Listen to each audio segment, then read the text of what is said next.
నేటి యువత చదువుకున్నామా, పట్టణాలకు వెళ్లి ఉద్యోగంలో చేరామా, వచ్చే జీతంతో మన కుటుంబం బాగుంటే చాలు అని అనుకునే ఈ రోజుల్లో ఎక్కడో ఒక మారుమూల గ్రామంలో పుట్టి డిగ్రీ చదువుకొని ఉద్యోగ అవకాశాలు రాకపోవడంతో నిరుత్సాహపడకుండా ఒక వ్యవసాయ భూమిని లీజుకు తీసుకుని అందులో ఆరోగ్యకరమైన కూరగాయల పంట పండించి అందరికీ ఆదర్శంగా నిలుస్తున్న ఆ యువ రైతుపై ప్రత్యేక స్టోరీని చూడండి. నెల్లూరు జిల్లా ముత్తుకూరు మండలం పైనాపురం గ్రామ పంచాయతీకి చెందిన ఎల్లసిరి రాజేష్ అనే యువ రైతు ఆర్గానిక్ పద్ధతిలో 6 రకాల కూరగాయల పంటలను పండిస్తూ అందరికీ ఆదర్శంగా నిలుస్తున్నారు. మనం తినే ఆహారం కల్తీమయం అవుతుండటంతో పండించే పంటలు అధిక దిగుబడి కోసం కొంతమంది పురుగుల మందులు అధికంగా వాడడంతో బలమైన ఆహారాన్ని అందించలేని పరిస్థితి ఏర్పడింది.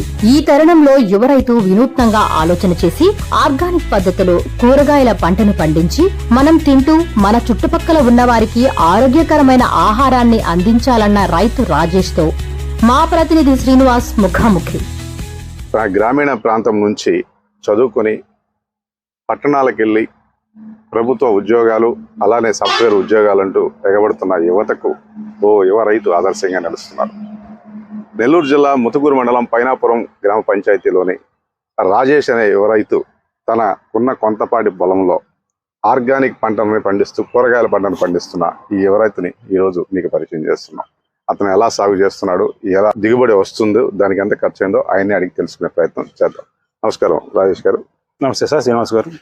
ఎలా సార్ మీకు ఈ ఆలోచన ఎలా వచ్చింది? అంటే చదువుకున్న వాళ్ళంతా ఇప్పుడు ఈ చుట్టుపక్కల ఉన్న పరిశ్రమల్లోకి ఉద్యోగాలకు వెళ్ళిపోవడం, అలాగే పట్టణాలకు వెళ్ళి సెటిల్ అయిపోవడం అంతా జరుగుతున్న ఈ క్రమంలో అసలు మీకు ఇక్కడ వ్యవసాయం చేయాలన్న ఆలోచన రావడం, దాంట్లో ముఖ్యంగా కూరగాయలు పండించడానికి కారణం ఏంటి? సార్, నాకు వ్యవసాయం అంటే చిన్నప్పటి నుంచి చాలా ఇష్టం. కానీ చిన్నప్పటి నుంచి వ్యవసాయం చేసేదానికి చిన్నప్పుడు పెద్దలు ఒప్పుకోరు కదా. వ్యవసాయం చేస్తానంటే ఇలా పోలీస్ అవుతాను, సాఫ్ట్వేర్ అవుతానంటే పెద్దలు ఒప్పుకుంటారు, తల్లిదండ్రులు. వ్యవసాయం అంటే ఒప్పుకోరు. కాబట్టి ఈరోజు నేను మంచి స్టేజ్కి వచ్చి నా కాళ్ళ మీద నేను నిలబడి నా నిర్ణయాలను నేను తీసుకోగలను అనిపించినప్పుడు ఈరోజు వ్యవసాయం చేయాలని వచ్చాను. ఈ చుట్టుపక్కల అయితే మీరు అడిగిన నిజమే, మా చుట్టుపక్కల అన్ని కంపెనీలు ఉన్నాయి. పక్కపక్క రాష్ట్రాల నుంచి, పక్కపక్క జిల్లాల నుంచి వచ్చి పనిచేస్తున్నారు. కానీ 12,000, 15,000 జీతానికి పనిచేస్తున్నారు. ఈరోజు మనం తినే ఫుడ్ ఈ కల్తీ ఫుడ్, ఈ రంగులేసి, ఈ కోల్డ్ అయితేనేమి, ఏదైనా తినే ఆహారం, అందువల్ల మనమే పండిద్దాము, ఆ ఆహారమైన పదార్థాన్ని మనం అందరికి చెప్పేదానికి మనం అందరికి అందిద్దాము అనే ఉద్దేశంతో నేను ఆర్గానిక్ సాగు వైపు రావడం జరిగింది. అది వచ్చిన తర్వాత ఇది చాలా లాభదాయకము. ప్లస్ పోతే మనం చేసేదానికి కొద్దిగా కష్టం ఉన్నా, ఇష్టమైతే కష్టం ఉండదనే ఉద్దేశంతో చేస్తున్నాను. ప్రస్తుతానికైతే చాలా బాగా ఉంది, సంతోషంగా ఉంది. నేను తిన్నవే కాక నలుగురికి నా పంటని, ఆరోగ్యకరమైన పంటని అందిస్తున్నాననే సంతోషంతో ఉన్నాను.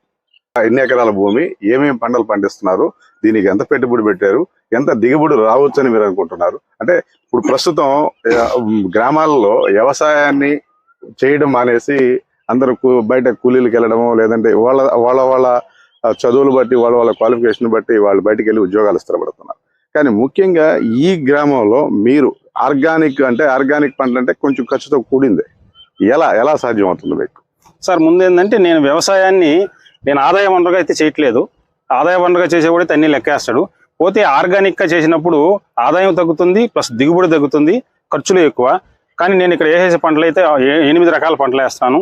పుచ్చ, బీర, సొర, కాకర, పందిరి చిక్కుడు, బూడిద గుమ్మడికాయ, ఆకుకూరలు అన్ని రకాలు, గోంగూర 2 రకాలు, దోసకాయ వేస్తాను.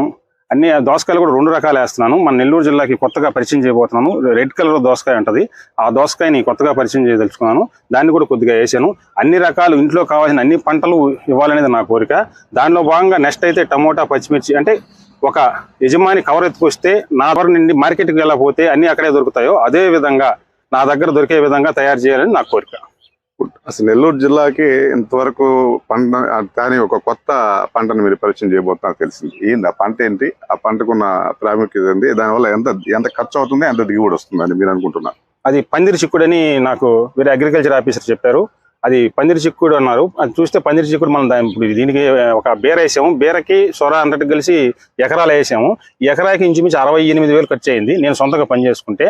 అది మళ్ళీ ఇంకొక ఎకరాలో పొద చిక్కుడు వేయడం జరిగింది. ఆ పందిరి చిక్కుడికి మళ్ళీ నేను అంత ఖర్చు పెట్టలేనని నేను అన్నప్పుడు ఇది పందిరి చిక్కుడు కాదు, దాన్ని కొసలు కట్ చేసినప్పుడు పొద చిక్కుడులా తయారవుతుందని చెప్పి నేను తెచ్చాను. ప్లస్ పోతే నాతో కూడా కొంతమంది రైతులు తెచ్చారు, కానీ కొంతమంది సక్సెస్ అవ్వలేదు. అది వాళ్ళ చేయడమో లేదంటే వాళ్ళ పొలమో తెలియదు, కానీ నేనైతే దేవుడు సక్సెస్ అయ్యాను. ఇది 9 నెలల కాపు కాసింది, కొసలు కట్ చేయాలి, ఇది పొదచిక్కుడుగా మారుతుంది. ప్లస్ పోతే ఇది ఎప్పుడు మార్కెట్లో 40 రూపాయలు తగ్గదు. దీంట్లో విటమిన్స్ చాలా ఎక్కువ. మనం చికెన్ మటన్ తింటే ఏ విధమైన క్యాలరీస్ వస్తాయో అట్లాంటివి సేమ్ సమానంగా ఈ పొలచిక్కుల్లో వస్తాయి. ఇది మెడ్రాస్ ఎక్కువ మార్కెట్ పోతుంది. ఇది మన వాళ్ళకి కూడా పరిచయం చేద్దామనే ఆలోచనతో నేను తీసుకురావడం జరిగింది. మన ఏరియాలో అయితే ఇట్లా ఎక్కడా లేదు. ఈ పందిరి వేయడం కానివ్వండి, అంటే చేపలకు వేసే వలల్ని పందిరిగా వేసి మీరు చేయడం అనేది కొత్తగా ఉంది. ఎలా మీకు ఈ ఐడియా వచ్చింది? వాస్తవంగా ఇది చేపల వలేను. ఇది సముద్రంలో టేకు చేపలు పట్టేదానికి వాడతారు. ఇది నేను ఎక్కడ రైతు సలహా ఏం లేదు. అందరూ కింద వేసింది బేర అన్నారు, కానీ చేసిన కాడికి కొత్తగా చేద్దాం. మనం చేసే కష్టం కానీ ఇస్తే మనం చేయాల్సింది చేసి తర్వాత ఆదాయం వస్తుందో తర్వాత విషయం. ఈ పందిరి నేను 2-3 రాష్ట్రాల దగ్గర చూశాను. ఎక్కువ యూట్యూబ్లో సెర్చ్ చేశాను. అందరూ అడ్డు పందిరి నిలువు పందిరి వేశారు. అంటే అడ్డు పందిరి అంటే ఇదండి, ఒకే సైడ్ వేస్తారు. లేదంటే నిలువు పందిరి అంటే ఇది వేస్తారు. ఏదైనా రైతు ఇదైనా వేస్తాడు, లేదంటే ఇదైనా వేస్తాడు. మనం 2 వేసాం. అడ్డు పందిరి నిలువు పందిరి వేసిన ఏకైక వ్యక్తి నేనే అనుకుంటున్నాను. ఒక సైడ్ వేసి ఒక సైడ్ ఆపేస్తారు మామూలుగా. నేను మొత్తం కవర్ చేశాను. ఖర్చు అయితే పెరిగింది, అయినా ఒక 4 సంవత్సరాలు ఉంటుంది. అందరూ జామాయిలకర్లు సాగుకారులు వాడితే నేను ఎదురు బొంగులు వాడాను. మన నెల్లూరు జిల్లాలో ఎదురు బొంగులు అదురుగా దొరుకుతాయి. అయినా కూడా నేను బయట నుంచి తెప్పించి ఎదురు బొంగులు వేసాను. 5-6 పంటలు, రకాల పంటలు మీరు పండిస్తున్నారు. రాబడి ఎంత రావచ్చు అని మీరు అనుకుంటున్నారు? దిగుబడి ఎంత రావచ్చు అనుకుంటున్నారు? మీరు పెట్టిన ఏదైతే పెట్టుబడి మించి ఆశించే అవకాశం ఉండొచ్చా? ఖచ్చితంగా నేను పెట్టిన దానికి ఒక 20% ఎక్కువ వద్దండి ఆదాయం వస్తుంది. 1 లక్ష పెట్టాను అనుకోండి, 20% నాకు ఒక 20,000 ఎక్స్ట్రా వస్తుంది. దాంట్లో అంతే ఫస్ట్ ఇనిషియల్ పెట్టుబడి, ఇవన్నీ ఒక్కసారికే పెట్టుబడి, తర్వాత ఖర్చు ఉండదు. కాబట్టి వాటిని కూడా తగ్గించుకుంటే 50% ఆదాయం ఉంటుంది. లక్ష రూపాయల ఆదాయం ఖచ్చితంగా ఉంటుంది. నేను ఆర్గానిక్ పంట చేయడానికి ముఖ్య కారణం ఏంటంటే ఇక్కడ శివాలయం దగ్గరలో ఉంది. ఆ శివాలయంలో ఇంచుమించు ఒక 10 గోవులు ఉన్నాయి. ఆ గోమూత్రం, ఆ గో పేడ నాకు అందుబాటులో ఉందన్న ఆలోచనతో ఆర్గానిక్ నాకు ఇబ్బంది లేదు. రోజు ఒక 10 నుంచి 20 లీటర్లు గోమూత్రం తీసుకొస్తాను. అదేవిధంగా అక్కడున్న పేడను తీసుకొచ్చి నేను తయారు చేసి వాడతాను. అందువల్ల నాకు ఆర్గానిక్ పంట ఇక్కడ గోమూత్రం దొరికేదానికి చాలా ఈజీగా ఉంది. కాబట్టి పూర్తిగా ఆర్గానిక్ సైడ్ వెళ్ళేదానికి నాకు అవకాశం ఉంది. ప్యూర్ ఆర్గానిక్ అని అనుకోవచ్చు. దీన్ని ఒక 80% ప్యూర్ ఆర్గానిక్ ఎవరు చేయలేరు, చెప్పినా అది అబద్ధమే. ప్యూర్ ఆర్గానిక్ ఎందుకంటే ఇప్పుడు ఆర్గానిక్ ఒక పురుగు పడింది, ఈరోజు పుల్ల మజ్జిగో లేకపోతే వేప నూనె ఇది ఆవు పంచకం కొట్టామనుకోండి, ఒక 2 వారాల తర్వాత మళ్ళీ పురుగు పడినా మళ్ళీ కొట్టినప్పుడు అది తగ్గదు. అది తగ్గనప్పుడు ఏం చేయాలంటే ఖచ్చితంగా ఇంగ్లీష్ మందు జోలికి వెళ్ళాల్సింది. మనమైనా ముందు జలుబుకి ఆకో వాడతాం. ఆ జలుబు తగ్గని పక్షాన ఖచ్చితంగా హాస్పిటల్కి వెళ్తాం కదా. 2 రోజులు 3 రోజులు చూస్తాం, ఓడ్చుకొని ఉండలేం కదా. అదే విధంగా చెట్టు కూడా నాశనం అయిపోతే చూడలేం. కాబట్టి ఇంగ్లీష్ ముందు అప్పుడప్పుడు కొట్టాల్సిందేను. ఎవరైనా ఆర్గానిక్ ఫుల్ ఆర్గానిక్ అయితే 100% అది అబద్ధం. ఎన్ని రోజులకి బేర పంట వచ్చింది అనుకోవచ్చు? బేర పంట 42 రోజులకి ఫస్ట్ కాపు. ఈ రోజు 43వ రోజు. మామూలు 45 రోజులకి వస్తుందంట. నాకు 43 రోజులకే వచ్చింది. కారణం ఏంటంటే 18 సంవత్సరాల నుంచి ఈ నేల బీడుపడిపోయి ఉంది. ఎక్కువ సత్తం ఇవ్వడం వల్ల నేను ఆవు పేడ, ఆవు పంచకం, ఈ పుల్లటి మజ్జిగ, వేప నూనె వాడడం వల్ల తొందరగా దిగుబడికి వచ్చింది.